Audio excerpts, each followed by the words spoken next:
Lectura del Santo Evangelio según San Mateo. En aquel tiempo, los discípulos le preguntaron a Jesús: ¿por qué dicen los escribas que primero tiene que venir Elías? Él les respondió: ciertamente Elías ha de venir y lo pondrá todo en orden. Es más, yo les aseguro a ustedes que Elías ha venido ya, pero no lo reconocieron e hicieron con él cuanto les vino en gana. Del mismo modo, el Hijo del Hombre va a padecer a manos de ellos. Entonces entendieron los discípulos que les hablaba de Juan el Bautista. Palabra del Señor.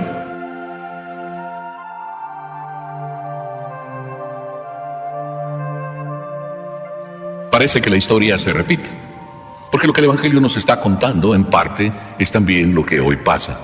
Como que el Evangelio nunca se ha vuelto antiguo, y los hechos del Evangelio se repiten. En tiempo de Jesús, cuando el Evangelio ahora nos está hablando, había una gran expectativa, al igual que hoy. Había circunstancias desagradables, malos ejemplos, testimonios buenos, y había también opiniones diferentes. Por todas partes resultaba un líder que decía esto, otro que decía esto, este maestro que se pronunciaba. Entonces no había periódicos que hablaban, había lo que hoy también hay.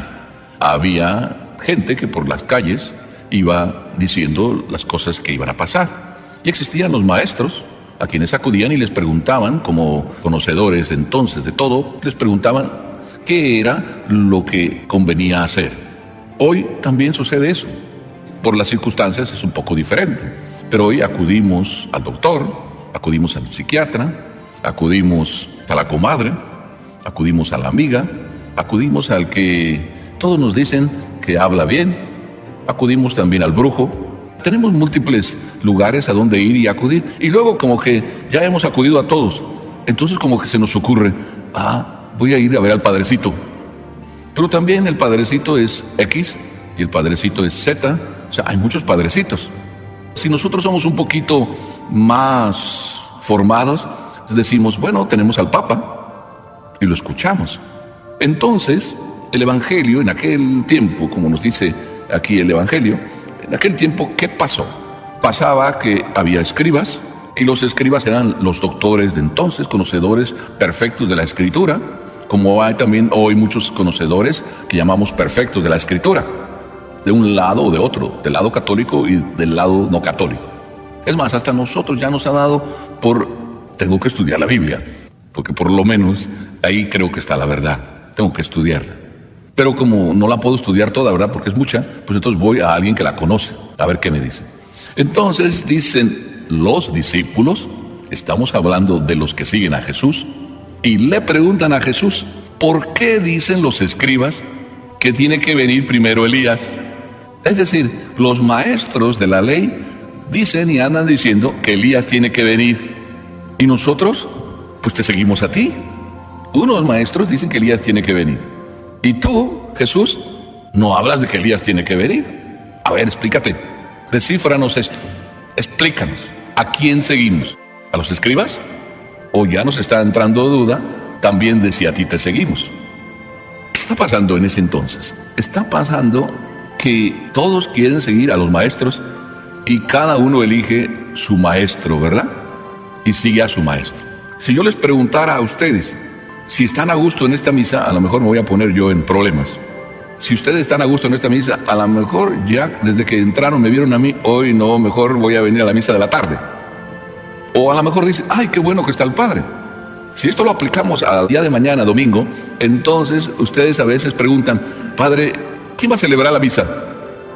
Y a veces puedo responder yo: pues no lo sé. Ay, pues es que quiero saberlo para saber a qué misa venir. Entonces quiere decir que ustedes también tienen su maestro, el padre que les gusta, con el padre que se entienden, el padre que habla bonito, y no voy a venir con el padre que regaña. ¿Verdad que sí? ¿Verdad que pasa eso? Es normal que pase, no crean que yo estoy como diciendo que está mal. Es normal que nos guste estar con alguien que consideramos que puede ser nuestro guía, que puede ser nuestro maestro, con el que nos podemos entender bien, por lo que sea, ¿no? Por el carácter, la personalidad, el modo de hablar, el espíritu con que comprende, con que escucha, con que habla, con que dirige, y pónganle ustedes todo lo que tienen en la cabeza. Es normal. Pues en tiempo de Jesús era lo mismo.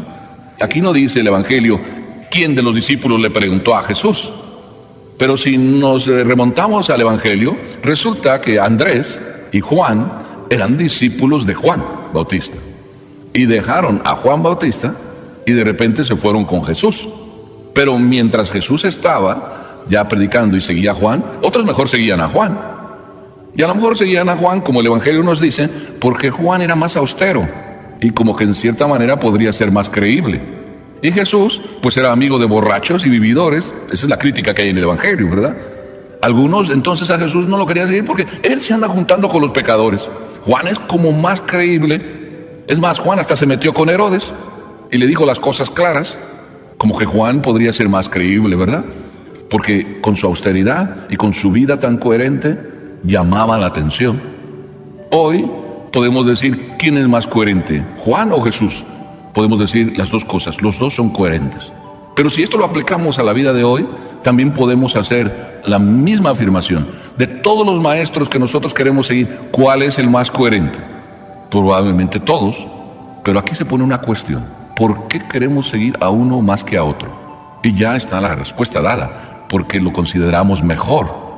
Pero ¿a quién estamos siguiendo? ¿A Juan? ¿A Pedro? ¿A Santiago? ¿Porque es mejor? ¿Y descartamos al otro porque lo consideramos peor? Entonces el problema está bien claro.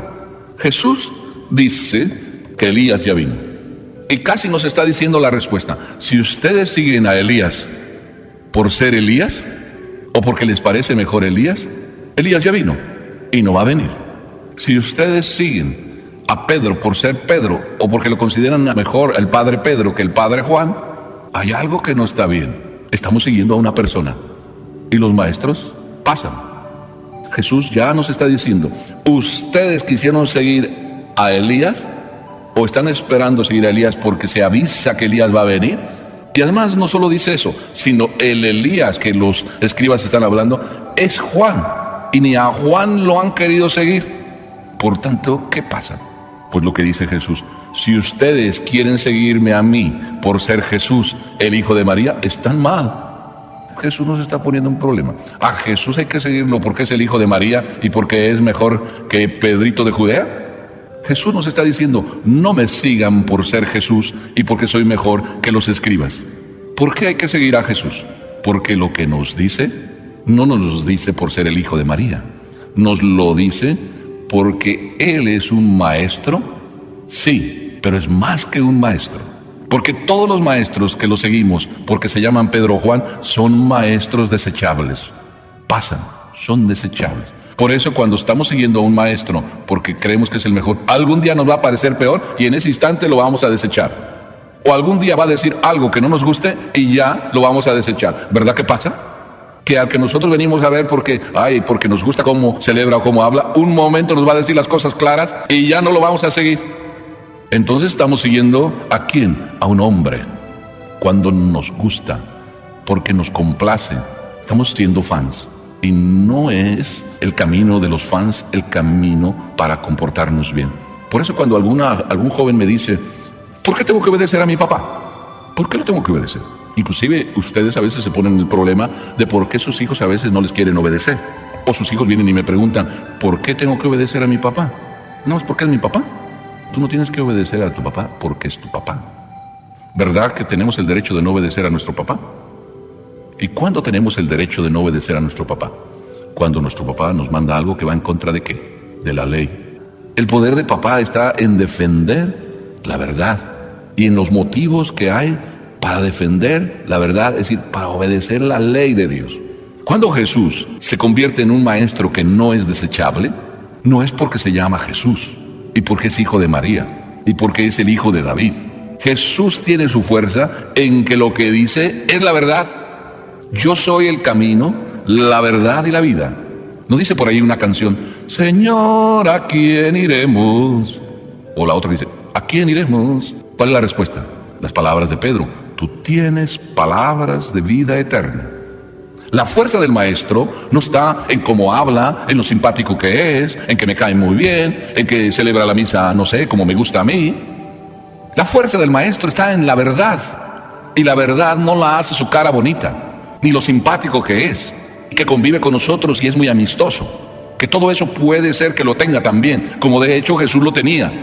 Amistoso, amable, criticable por ir detrás de la oveja perdida, criticable por convivir con los hombres de la mala vida. Sí, criticable como es criticable cualquiera quien solo anda mirando el aspecto humano y no mira lo que detrás hay. Si tú tienes palabras de vida eterna, tú no eres un maestro desechable. Pero si Jesús se está poniendo en el mismo nivel de Elías, dice, al igual que el que venía en el lugar de Elías, Juan, no lo aceptaron, tampoco a mí me van a aceptar. ¿Quién aceptó a Jesús? ¿Los 12?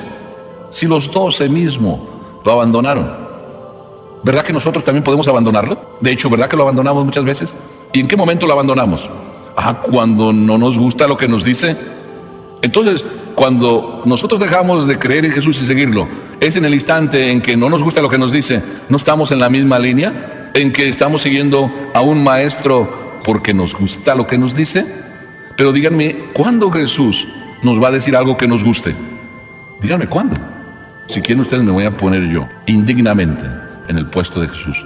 Si yo me pongo a complacerles a ustedes y a decirles lo que a ustedes les gustaría que yo les dijera, ¿verdad que sería maravilloso yo? Y todos dirían, uy, el Padre Salvador es encantador, qué lindo, qué mono más lindo. Pero nadie que quiere seguir a Dios debe andar complaciendo, sino debe buscar el bien. ¿Verdad que tú, mami, muchas veces te ves en este problema también? ¿Que quieres el bien de tus hijos? Y que en el bien que quieres de tus hijos, ¿verdad que a veces les tienes que decir las verdades? Y ¿verdad que cuando les estás diciendo las verdades, llegan a decirte tus hijos, tú no me quieres? Inclusive hasta llegan a decirte, no te quiero como mami. Cuando tu hijo o tu hija te está diciendo, tú no me quieres, y te dice más cosas, hasta te está ofendiendo e insultando probablemente tu propio hijo, en ese instante, ¿qué vas a decidir? ¿Complacerlo y cambiarse entonces tu postura? ¿Y porque mejor quieres que te diga que te quiere? ¿Quieres que te diga que te quiere o quieres salvarlo? Ahí está el dilema. Si tú quieres que te adoren, espérate que te van a adorar. Te van a adorar, te van a pasar por el grill, por la parrilla y te van a quemar. Acuérdate de lo que te estoy diciendo. Pero si tú quieres que quieran lo que Dios quiere y lo que es el bien de ellos, te van a adorar más tarde. Y esto vale como ejemplo lo que voy a decir. ¿De qué maestro se acuerdan ustedes? ¿Verdad que los que les dejaron hacer todo lo que ustedes querían ni se acuerdan de su nombre y a lo mejor hasta ya ni de su cara? Y sin embargo, los que sí te exigieron, te estás acordando, si no del nombre, del apodo que te pusieron. Sí, me acuerdo, ¿te acuerdas del profesor? El feo, el que le decíamos el feo. Feo porque le faltaba una oreja. Pero ¿cómo nos exigía? Y lo que sé de matemáticas, lo sé por él. Mamás, papás, ¿ustedes quieren que sus hijos se acuerden de ustedes? No les den lo que ellos quieran. Sean maestros. Maestros que buscan más la verdad y el bien de sus hijos que la complacencia o que los quieran. Jesús no pasó por complacer a nadie. Y por eso, porque no buscó complacer, se ha vuelto en el maestro que no es desechable. Y nos estamos preparando para la venida del Jesús, que no solo es el hijo de María y el hombre de Nazaret, el Galileo, el Hijo de Dios. Tú tienes palabras de vida eterna. Solo por eso vamos a Él. No por ser gran maestro, querido por unos, odiado por otros, rechazado por otros, olvidado por otros, traicionado por otros. Pero eso siempre va a pasar. Yo les aseguro que si así vamos viviendo, como dije antes, no solo nos van a adorar el día de mañana, sino sobre todo, por ser maestros que buscan la verdad, vamos a ser queridos por Dios. Dios se va a maravillar de los hijos que tiene. Y no nos va a sorprender que nos diga a Jesús al final de nuestra vida, ven, hijo mío, porque fuiste fiel en lo poco, ven a gozar de lo que yo te tenía preparado desde la eternidad. Amén.